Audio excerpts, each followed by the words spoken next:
Okay, അടുത്തത് നമുക്ക് പഠിക്കാനുള്ളത് മൈക്രോസ്പോറോജെൻസിസ്. എന്തായിരിക്കും മൈക്രോസ്പോറോജെൻസ്? ഞാൻ കഴിഞ്ഞ ക്ലാസ്സിലൊക്കെ പറഞ്ഞിട്ടുണ്ട് അല്ല.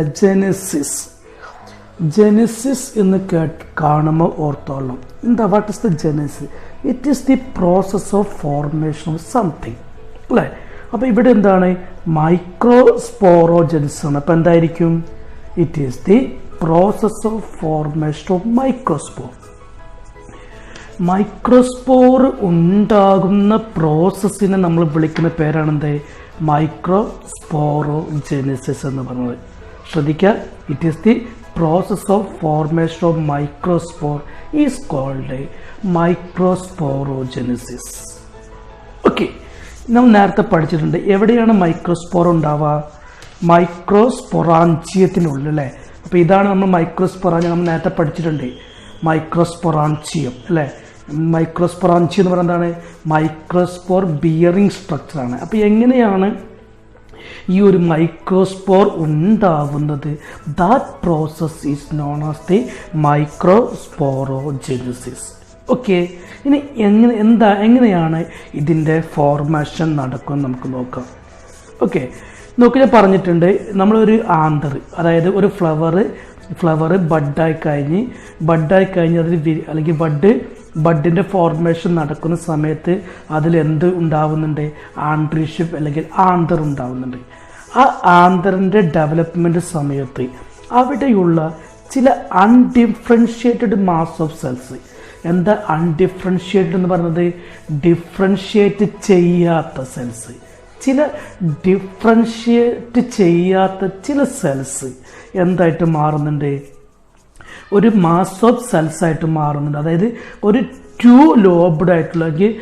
ടു ലോബുള്ള മാസ് ഓഫ് സെൽസ് ആയിട്ട് മാറുന്നു. ഒരു ടു ലോബ്ഡ് ആയിട്ടുള്ള മാസ് ഓഫ് സെൽസ് ആയിട്ട് മാറുന്നു. ഒന്നുകൂടി പറയാം. ഒരു ഫ്ലവറിൻ്റെ ബഡിൻ്റെ ഉള്ളിൽ അതിൻ്റെ ആന്തറിൻ്റെ ഫോർമേഷൻ്റെ സമയത്ത് അതിൻ്റെ ഉള്ളിലുള്ള ചില അൺഡിഫറൻഷ്യേറ്റഡ് മാസ് ഓഫ് സെൽസ് എന്തായിട്ട് മാറുന്നു? ടു ലോബ്ഡ് സ്ട്രക്ചറായിട്ട് മാറുന്നു.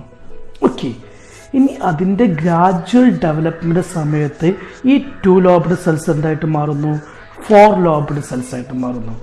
ഓക്കെ, ഇനി ഈ ഫോർ ലോബ്ഡ് സെൽസ് ആയി കഴിഞ്ഞതിന് ശേഷം, അതായത് നോക്ക്, ടു ലോബ്ഡ്, ഫോർ ലോബ്ഡ്, ഈ ഫോർ ലോബ്ഡ് സ്റ്റേജ് ആയി കഴിഞ്ഞതിന് ശേഷം അതിൽ കുറച്ചും കൂടി ഡെവലപ്മെൻറ്റ്സ് നടക്കുന്ന സമയത്ത്, അതായത് ദാറ്റ് മീൻസ് അതിൻ്റെ ഗ്രോത്ത് കണ്ടിന്യൂ ചെയ്യുന്ന സമയത്ത് അതായത് ഈ ഫോർ ലോബ്ഡ് സെൽസിൻ്റെ ചില ഹൈപ്പോഡെർമൽ സെൽസ്, എപ്പിഡെർമിസിന് തൊട്ട് താഴെയുള്ളതാണ് ഹൈപ്പോഡെർമൽ സെൽസ്.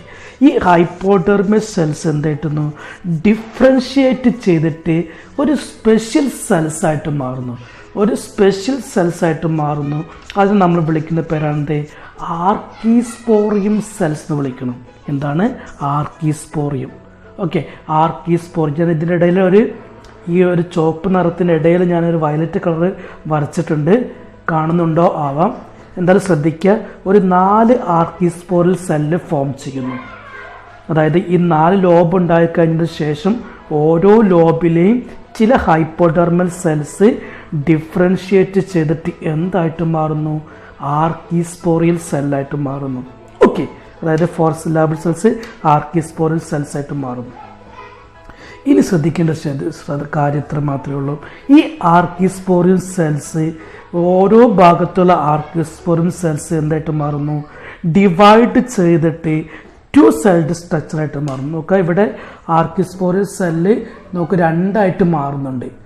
ആർക്കിസ്പോറിയൽ സെല്ല്, അതായത് ഓരോ കോർണറിലുള്ള അല്ലെങ്കിൽ ഓരോ ലോബിലുള്ള ആർക്കിസ്പോറിയൽ സെൽസ് ഡിവൈഡ് ചെയ്തിട്ട് 2 സെല്ലായിട്ട് മാറുന്നു. അതിന് നമ്മൾ വിളിക്കുന്ന പേരാണ് primary parietal cell and primary sporogenesis. പുറത്തുള്ളത് പ്രൈമറി പരൈറ്റൽ സെല്ലും ഉള്ളിലുള്ളത് എന്തായിരിക്കും? പ്രൈമറി സ്പോറോജെനിസ് സെല്ലുമായിരിക്കും. ഓക്കെ, അതായത് ആർക്കിസ്പോറിയൽ സെല്ല് ഡിവൈഡ് ചെയ്തിട്ട് 2ആയിട്ട് മാറുന്നു. Primary parietal cell and primary sporogenous cells. ഇനി ശ്രദ്ധിക്കണം നോക്കുക, ഈ പ്രൈമറി പരൈറ്റൽ സെൽസ് ആണ് പിന്നെ ഡിവൈഡ് ചെയ്തിട്ട് എന്തായിട്ട് മാറുന്നത്, ഈ ആന്തറിൻ്റെ വിവിധ വാൾ ലെയേഴ്സ് ആയിട്ട് മാറുന്നത്. അതായത് എപ്പിഡെർമിസ് ആയിട്ടും എൻഡോത്തീസിയമായിട്ടും മെഡിലെയർ ആയിട്ടും ഒക്കെ മാറുന്ന ആരാണ്, ഈ ആർക്കിസ്പോറിൽ സെല്ല്, അതായത് ടെപ്പീറ്റോ ഒക്കെ ഈ മാറുന്ന ആരാണ്, ഈ പ്രൈമറി പരൈറ്റൽ സെല്ലാണ്. അപ്പോൾ ഇവിടെയുള്ള ഈ പുറത്തുള്ള പ്രൈമറി പരൈറ്റൽ സെല്ല് എന്തായിട്ട് മാറുന്നു, പ്രൈമറി പരൈറ്റൽ സെല്ല് ആന്തറിൻ്റെ വിവിധ വാൾ ലെയേഴ്സ് ആയിട്ട് മാറുന്നു. ഓക്കെ, ഇനി ശ്രദ്ധിക്കുക, ഇനി ഉള്ളിൽ എന്തുണ്ട്, പ്രൈമറി സ്പോറോജീനസ് സെൽസ് ഉണ്ട്.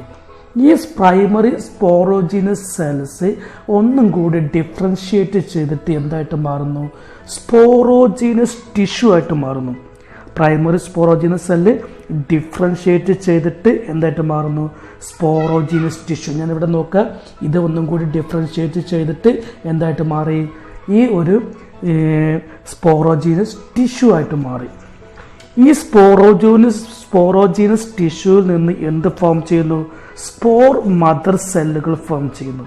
ഞാൻ നേരത്തെ മൈക്രോസ്പൊറാഞ്ചിയത്തിൻ്റെ ഡയഗ്രാം വരച്ച സമയത്ത് കാണിച്ചിട്ടുണ്ടായിരുന്നു മൈക്രോസ്പോർ മദർ സെല്ല്.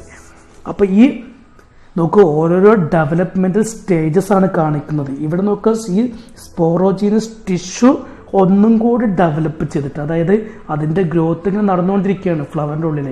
നടന്നുകൊണ്ടിരിക്കുന്ന സമയത്ത് എന്തെങ്കിലും ഈ സ്പോറോജീനസ് ടിഷ്യൂസ് എന്തായിട്ട് മാറുന്നു, ഡിഫറൻഷിയേറ്റ് ചെയ്തിട്ട് എന്തായിട്ട് മാറുന്നു, സ്പോർ മദർ സെല്ലായിട്ട് മാറുന്നു. പിന്നീട് എന്തായിട്ട് മാറുന്നു, ഈ സ്പോർ മദർ സെല്ലാണ് എന്തായിട്ട് മാറുന്നത്, ന്യൂമറസ് മൈക്രോ സ്പോറുകളായിട്ട് മാറുന്നത്. ഈ പ്രോസസ്സിനെ നമ്മൾ വിളിക്കുന്ന പേരാണ് മൈക്രോ സ്പോറോജെനിസിസ് എന്ന് പറയുന്നത്. ക്ലിയർ ആണോ? ഡയഗ്രാം ഓർത്താൽ മതി, ഡയഗ്രാം കണ്ടാൽ തന്നെ പെട്ടെന്ന് മനസ്സിലാകും. പിന്നെ അതേപോലെ ഞാനിവിടെ ഫ്ലോ ചാർട്ടും തന്നിട്ടുണ്ട്. ഇത് പഠിച്ചിട്ടുണ്ടെങ്കിൽ എളുപ്പത്തിൽ നിങ്ങൾക്ക് എങ്ങനെയാണ് മൈക്രോസ്പോറിൻ്റെ ഫോർമേഷൻ നടക്കുക എന്ന് മനസ്സിലാവും. ഓക്കെ, ഒന്നുകൂടി ഞാൻ പറയാം. ആദ്യം എന്ത് ചെയ്യുന്നു, ആന്തർ ഡെവലപ്പ് ചെയ്യുന്ന സമയത്തിൽ ഉണ്ടാകുന്ന സമയത്ത് അതിൻ്റെ ചില mass of cells, undifferentiated mass of cells 2 lobed സ്ട്രക്ചറായിട്ട് മാറുന്നു.